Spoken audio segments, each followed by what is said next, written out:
I'm Dr. Orion Taraban, and this is PsycHack's Better Living Through Psychology. And the topic of today's short talk is sexless marriage.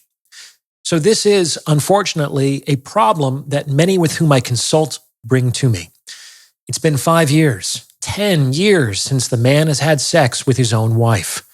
I understand that it can go the other way, but in the vast majority of cases, it's the wife, not the husband, who, for whatever reason, has decided to unilaterally terminate the sexual dimension of the relationship. Now, being sexually rejected is a difficult experience for a lot of men. I've made episodes on this topic in the past. However, it's another thing altogether when a man is sexually rejected not by a girl at a bar or on a dating app, but in his own marriage. The one and only morally and legally sanctioned place for him to have sex in the entire universe. This can be extremely hurtful and infuriating and demoralizing and hopeless for the man in question. Any way you cut it, it's quite a slap in the face. Of course, many of these guys are at least somewhat complicit in their predicament, like they could often stand to be more attractive or seductive or emotionally provocative. Fortunately, it's possible to bring sex back into a dead bedroom. I've made an episode on that subject as well. It just takes some time and effort to do so. Unfortunately, there's also no guarantee that anything will work in this regard, as two people can't really have sex if one person doesn't want to. In any case, it's important that I at least mention some of this overarching context before I go any further, as I have kind of an unconventional take on the subject. And here it is. My take is that categorically refusing to have sex in an exclusive monogamous relationship by unilateral decision is a form of cheating. A partner who, for whatever reason, decides for both parties that sex isn't going to happen anymore has stepped out of a monogamous relationship. Let's consider this further. What is cheating? In the context of any game, cheating occurs when a player intentionally violates one of the rules of play. And this, of course, is why extra-partner affairs are a form of cheating in a monogamous relationship. They violate one of the rules of play, namely the rule of exclusivity or monogamy. Mono means one. So having two partners would be a violation of monogamy. However, it's wrong to think that cheating only occurs in monogamous relationships when a partner has more than one lover.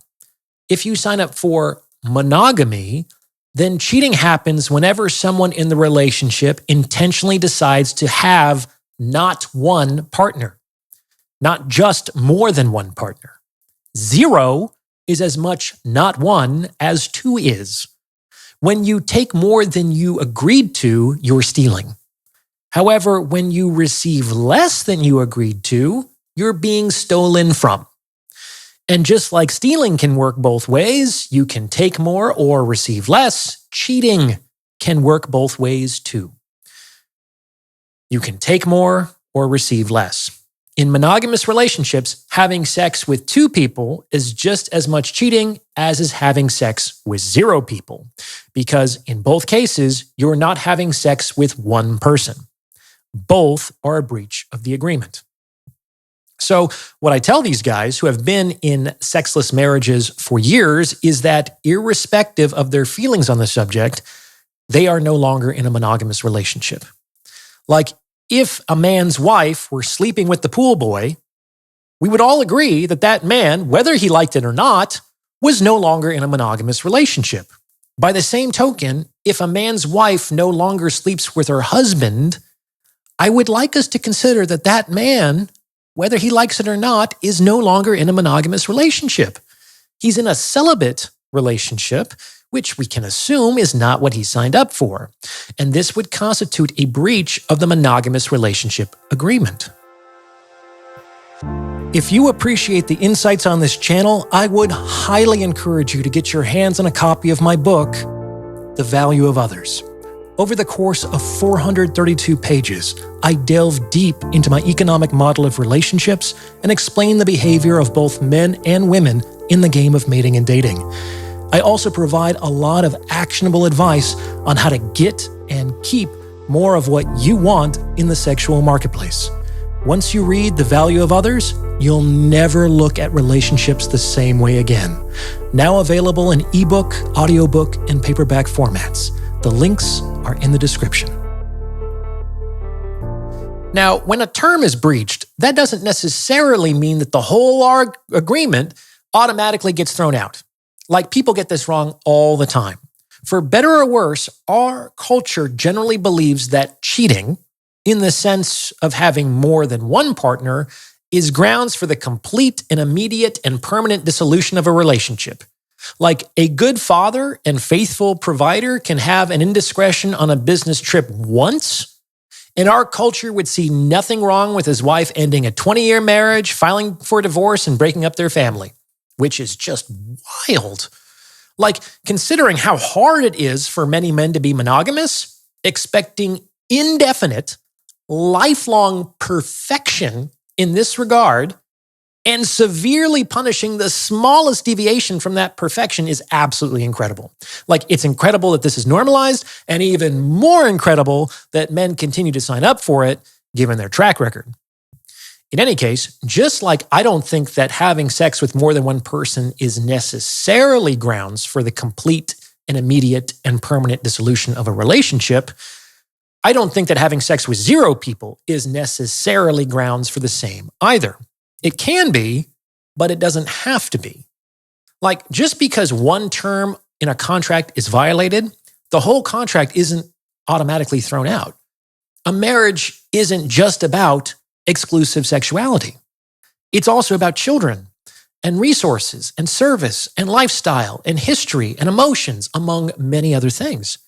Relationships are not one-dimensional. For better or worse, there are many, many components to most long-term relationships. To my mind, this means that if your partner is no longer sleeping with you, you're no longer in a monogamous relationship. But that, in and of itself, doesn't mean that the other dimensions of the relationship must be invalidated. If you've ever read your contract with your employer or your landlord, you'll likely find somewhere near the bottom a clause called severability. This basically stipulates that in the event a party violates a part of the agreement, the rest of the agreement still stands. The clause in question is severable or separable from the rest of the contract. This is kind of why, if you're a day late with your rent, your landlord can't just barge into your space, or if you don't have hot water, you can start to just remodel the apartment without permission. The violation is a violation, and it affects the relevant clause, but the rest of the contract remains in force. And that's kind of how I think about sexless marriages. The monogamy clause has been violated. A sexless spouse is no longer in a monogamous relationship, and so shouldn't be held accountable for acting non-monogamously, given that the other partner has already unilaterally decided this for the other party, but all the other clauses of the relationship remain in force. Now, I don't think this should be done hastily. In long-term relationships, interest in sex can ebb and flow. So if this is your primary relationship, it's a good idea to have some grace and patience with your partner. But there are limits to this as well. And infinite patience and an absence of accountability may not be great for sexual relationships. If you've waited and you've talked about it and you've explored different arrangements and you've tried this, that, and the other, and your monogamous partner still isn't interested in sex, then I hate to tell you this, that is no longer your monogamous partner. And the monogamy clause has been severed from the rest of the relationship agreement. I appreciate this is an unconventional take, but I think it makes a lot of sense. Treating sexlessness as a form of cheating might also help to reduce its prevalence by providing a kind of natural consequence to that condition, which doesn't really exist in the popular imagination at present. In any case, I think it's something to consider. What do you think? Does this fit with your own experience? Let me know in the comments below. And please send this episode to someone who you think might benefit from its message, as it's word-of-mouth referrals like this that really help to make the channel grow. And anyone looking to join my free weekly newsletter or book a paid consultation can do so on my website. The links to everything are in the description below. As always, I appreciate your support, and thank you for listening.